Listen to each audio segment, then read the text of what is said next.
Bien, continuando con nuestro estudio de los vectores, vamos a ver ahora operación con vectores. Así como los números se pueden sumar, restar, multiplicar, dividir, el álgebra vectorial nos permite alguna de estas operaciones. Nosotros nos vamos a concentrar en la suma de vectores, pero para poder llegar a ese punto tenemos que superar algunos detalles importantes. Primero, yo no puedo sumar magnitudes vectoriales de distinta naturaleza. ¿A qué me refiero? Por ejemplo, en este primer caso, sí se puede operar, sí puedo hallar una resultante, sí puedo sumar vectores. ¿Por qué? No tiene que ver con las direcciones, tiene que ver con que aquí estoy sumando dos fuerzas. Lo mismo pude haber sumado dos velocidades o dos aceleraciones.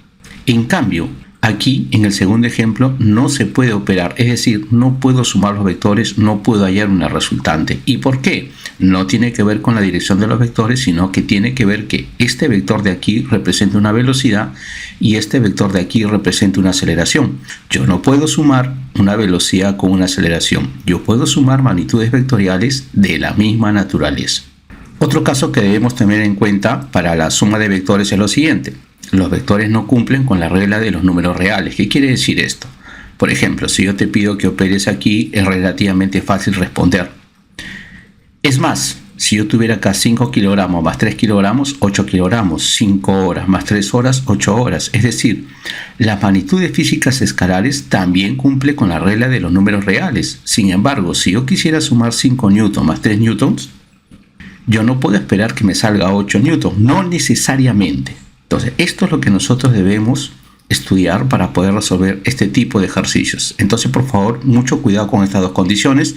Solo podemos sumar magnitudes vectoriales de la misma naturaleza y esta suma no cumple con las leyes de la suma de los números reales. ¿En qué consiste sumar vectores? Dice, es una operación que tiene como finalidad hallar un único vector denominado vector resultante que es capaz de sustituir a un grupo de vectores o de magnitudes vectoriales de igual naturaleza. Por ejemplo, sobre el bote están aplicándose tres fuerzas. Si a mí me pidieran que sumar esas tres fuerzas, me están pidiendo que reemplace a estas tres fuerzas por una sola fuerza, una fuerza resultante, donde esta fuerza resultante viene a ser la suma de las fuerzas iniciales. Te recuerdo una vez más que esto no significa que voy a sumar de manera escalar. 5 más 5 más 5 no me va a dar 15, porque tengo que tomar en cuenta, aparte de los módulos, las direcciones. Para lograr este objetivo vamos a disponer de tres métodos: el método del paralogramo, el método del polígono, el método de la descomposición. Cada método tiene su propia ventaja, pero también tiene su propia desventaja. Hay problemas en los cuales vamos a resolverlo empleando más de un método combinado. A ver, acá un pequeño ejercicio para demostrar o reafirmar lo anterior. Sobre un bloque hay dos personas de igual módulo de fuerza que intentan mover este bloque. En el primer caso, ambos empujan en la misma dirección. En el segundo caso, ambos empujan en dirección opuesta. Y en el tercer caso, ambos empujan en direcciones perpendiculares. Para los tres casos me piden lo mismo, hállame la resultante. Si esto fuese o si esto cumpliera con la regla de los números naturales, yo diría que acá me saldría 10, 10 y 10. Sin embargo, acá vamos a ver que en el primer caso sí, efectivamente me sale 10 newtons, pero en el segundo caso me sale una resultante 0.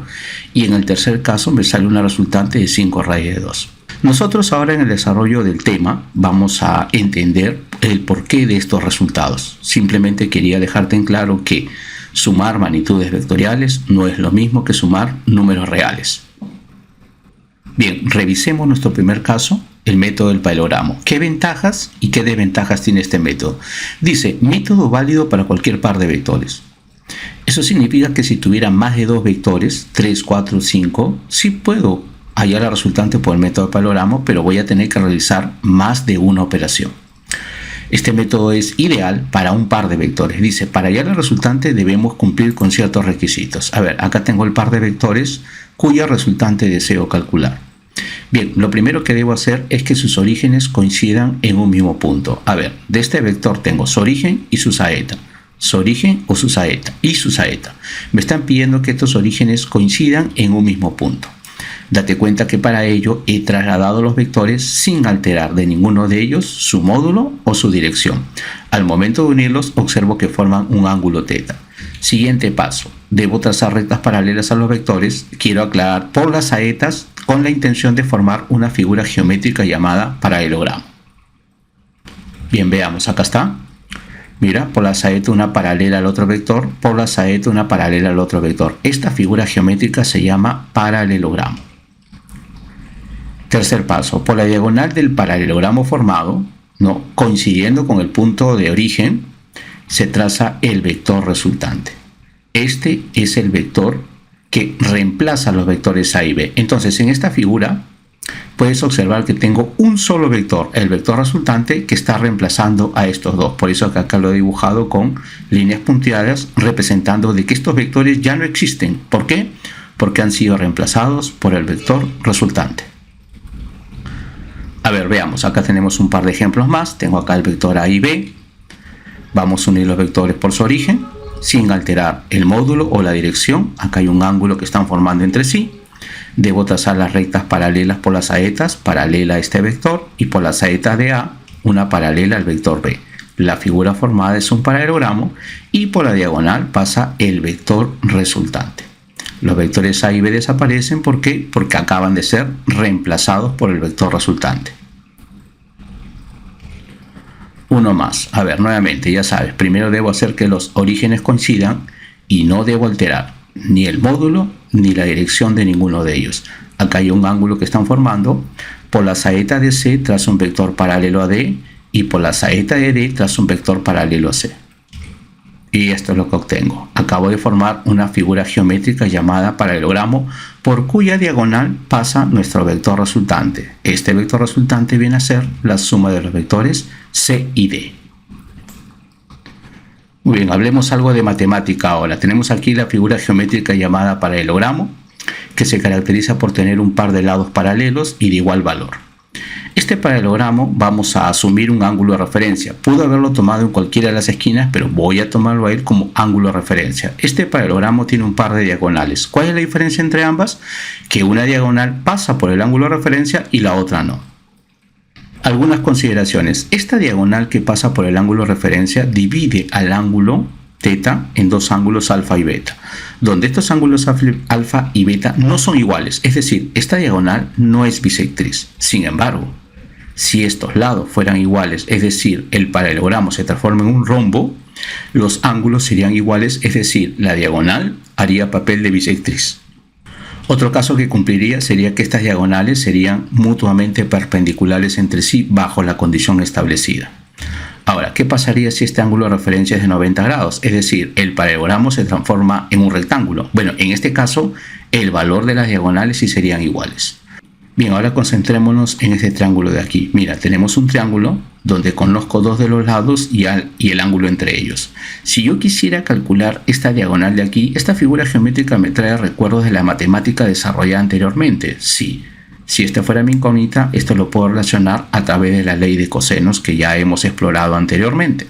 Esa sería la manera de calcular esta diagonal.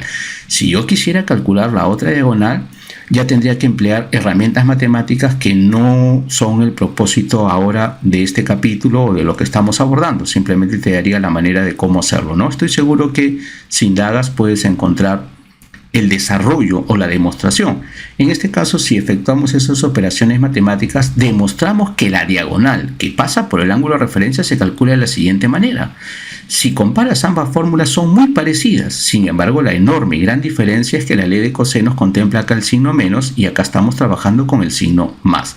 Es por eso que a esta fórmula de aquí le vamos a llamar la ley de cosenos modificada. Por favor, es un nombre simplemente referencial para diferenciarlo de la verdadera ley de cosenos. Ahora, ¿de qué me sirve haber hecho esto matemáticamente hablando? Si te concentras aquí en la figura, observa. Vamos a pasar por aquí, mira, por los lados un par de vectores, que sean los vectores A y B. Esta diagonal de aquí, ¿qué vendría a ser? Sí, vendría a ser justamente nuestro vector resultante. Y mira, ya tenemos entonces aquí la forma matemática de poder calcular este vector. El módulo del vector resultante es igual a la raíz cuadrada del módulo del vector A al cuadrado más el módulo del vector B al cuadrado más 2 veces el producto de los módulos de los vectores por el coseno del ángulo que forman los vectores entre sí. Esta es la manera matemática entonces que vamos a emplear de ahora en adelante para hallar el módulo de la resultante siempre y cuando mis vectores tengan esta disposición.